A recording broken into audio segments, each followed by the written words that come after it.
Dwayne Coleman will be taking over the starting quarterback role from Bryson Daly after an incredible season from Daly. And it's going to be really interesting to see if Army can keep up the same level of production that we've had at the quarterback position for the past couple seasons, and whether or not they'll be able to replicate the same success as a team that we saw last season. They start off with a really, really easy game against Tarleton State, one of the few opponents that Army probably is capable of blowing out of the water, and going to be one of the higher scores that we see from this team this season. The next week, the same cannot be said. A road trip to face Kansas State. The Wildcats are one of the top four teams in the Big 12 going into next year, and I believe are actually co-favorites to win the Big 12 along with Arizona State. And that is on the shoulders of returning starting quarterback Avery Johnson after a pretty good season last year and returning a lot of his weapons. Kansas State was one of those really good teams. Maybe they needed a couple more signature wins to truly be in college football playoff contention last year, but this year they have the schedule and the talent to make a college football playoff run against Army. They should be able to handle the Black Knights, considering it is a home game for the Wildcats, and Army, as we know, gets very one-dimensional very quickly, and they are also losing a good amount of their running backs from last year. They do have two that are returning that were key pieces last year, those being Noah Short and Hayden Reed, but they lost their biggest contributor in the running back room in Kanye Udo from last year, along with obviously Bryson Daly, who rushed for 32 rushing touchdowns last year, which is crazy. But against Kansas State, Army is not going to have much of a chance. They have an early bye week after that Kansas State game and will face North Texas the following week. And this could be an interesting game. Both teams having new quarterbacks step up. With North Texas, Chandler Morris entered the transfer portal and was no longer with the program. And he had a very good statistical season last year, throwing for over 3,000 yards and was just a focal point of this offense.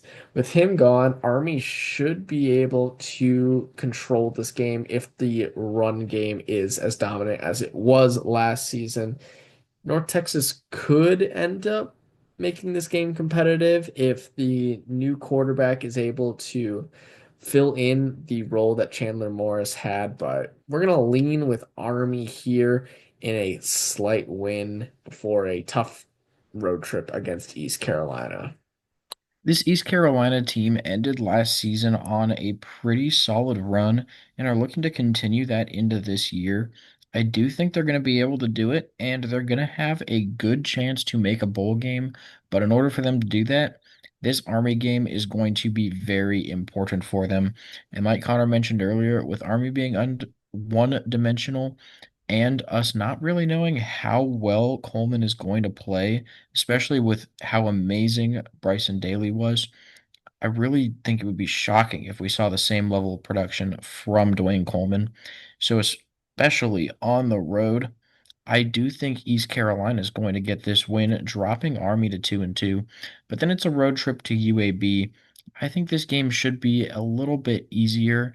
The Blazers just really aren't as good. So I do think Army can bounce back, even though they're still on the road, and move to 3-2. The next game is against Charlotte, and Charlotte should also be a relatively easy game. They did end the year last year with two straight wins, but those were against FAU and UAB, who were some of the worst teams in the AAC last season. And I really don't think Charlotte should be much of a challenge for this Army team, even though, like we've been saying, there are some concerns with Dwayne Coleman stepping up as the starting quarterback.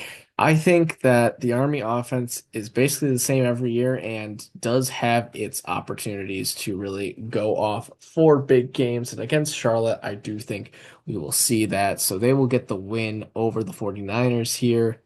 And then it is a tough road trip to face Tulane, a rematch from the AAC championship game last season, which Army did win. But once again, Army's whole team and whole offensive game plan went through Bryson Daly last season. With him gone, I really don't see how Army will be able to compete with Tulane this year. Yes, Tulane is having some turnover with their roster, particularly losing their starting running back to the transfer portal and bringing in a multitude of possible starting quarterbacks with so many issues with one becoming a tight end, one getting arrested, and now they actually have settled on a starting quarterback. All that being said, the talent that Tulane has and the continued success they've had over the past couple seasons is going to be enough for the Green Wave to get the win over Army. And then after the bye week, it'll be a road trip to face Air Force, another one of the service academies that I really don't think is going to be very good this season. Struggled a lot last year, and this year, really just expecting more of the same. Army should be the better team. Going on the road is going to make it a little bit closer, I think. So definitely watch out for this Air Force game. But in the end, Army is most likely going to be the better team, and I do trust them, despite being on the road, to pick up this win. And it'll be Temple, just not a lot of returning production for the Owls this season. They struggled a bit last year as well. So Army at home should be able to win this game. It's definitely tough to predict some of these G5 games just because there's so many transfers coming in and out, going to Power 5 programs and such. Just trying to figure out how these guys are actually going to impact their new teams is very difficult. I do think Temple, though, not going to be able to beat Army this season. And not to mention, it's hard to predict the Service Academy teams just because, like we've been saying, the offensive game plan is so much different from the rest of the college football world, even the other group of five teams, because it is entirely reliant on their run game and most often a sort of triple option playbook.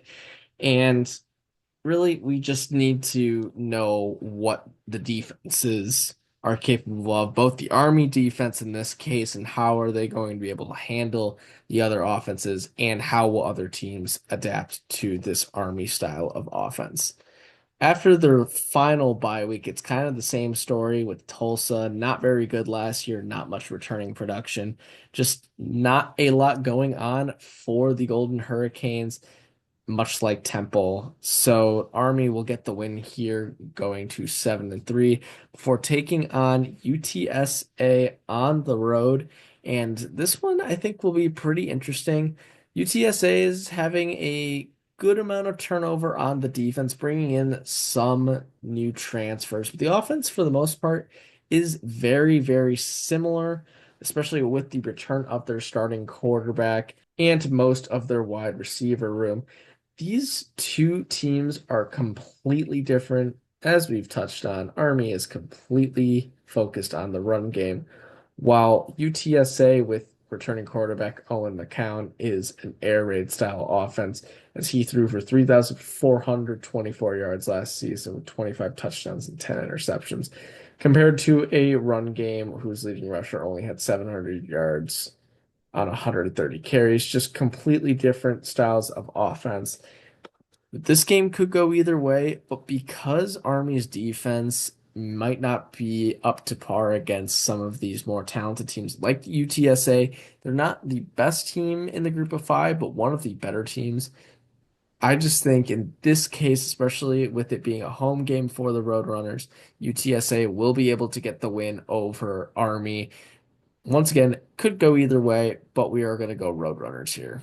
And then it's the conference championship game. Based on Army's record right now, incredibly unlikely that they will be in that game.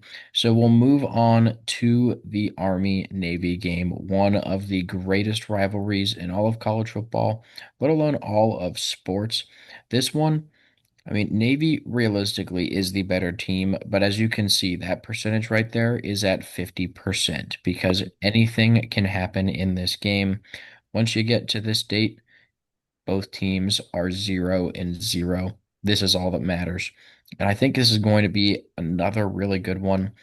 Navy this season does have Blake Horvath returning at quarterback, and he also has a really solid chance to, I won't say compete for the Heisman Trophy because that would require some insane numbers. But if anybody from a Surface Academy could do it, it would be Horvath. Navy has the talent that is just superior to Army this season, and I believe that they should win this game.